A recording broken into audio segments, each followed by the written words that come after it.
What's up, guys? Welcome to your 15th Android tutorial for the new Boston. Again, my name's Travis. Welcome back. What we're going to do in this tutorial is basically finish up our splash activity for the most part and kind of use this thread so you guys get kind of familiar with the layout that we have set up here. Again, a thread looks for the run method, and then we're going to try to do something. If it can't do that or it messes up, we're going to catch the exception, and then we have this one last method that we can use for whatever we want.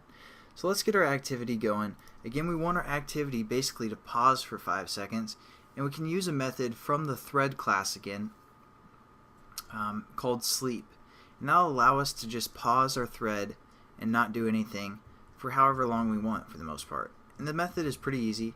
Just sleep like this, and what goes within its parameters is basically how many milliseconds we want it to sleep. So we're going to say 5,000 milliseconds, which is equal to 5 seconds. A little conversion lesson for you guys. You get an added bonus with this Android series, so there you go. So now our application is going to sleep for 5 seconds, and what this catch exceptions, if it can't get the or if there's an interrupted exception of some sort, we're going to catch that. So we define that interrupted exception variable, or I'm sorry, that's the type of exception we're looking for, and we named that E. So within here we can do the standard, for the most part, catch, and that's just print stack trace. Again, you guys don't really need to know what that does. It basically just kind of throws it around. It doesn't really matter. That's for debugging. Hopefully your application will run perfectly. We won't have to worry about the exceptions. But basically all I just wanted you guys to realize is we named this variable so we can use that variable within the case for the most part.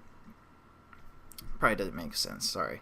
So basically now our application sleeps for 5 seconds, and how are we going to start our new activity is what the question is. And where are we going to do that? Well, we could do that right below the here. So it's going to sleep for 5 seconds, then it'll go to the next line of code, and we could start our activity here. But just to use the framework of this thread for the most part, we are going to do it within our finally bracket. So after it gets done trying everything within these brackets, it's going to go to this finally bracket. And to start an activity is pretty simple.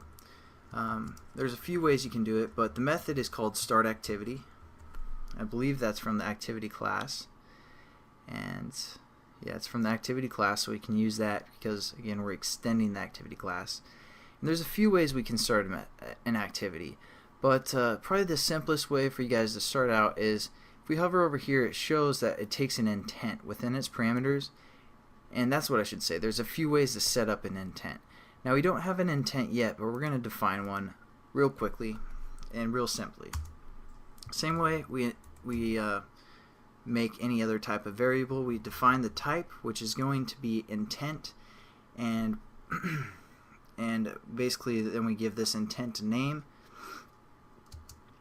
So we're going to say open starting point. Basically that's going to be the intent name.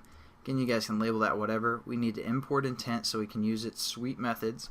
And we're going to set this equal to new intent.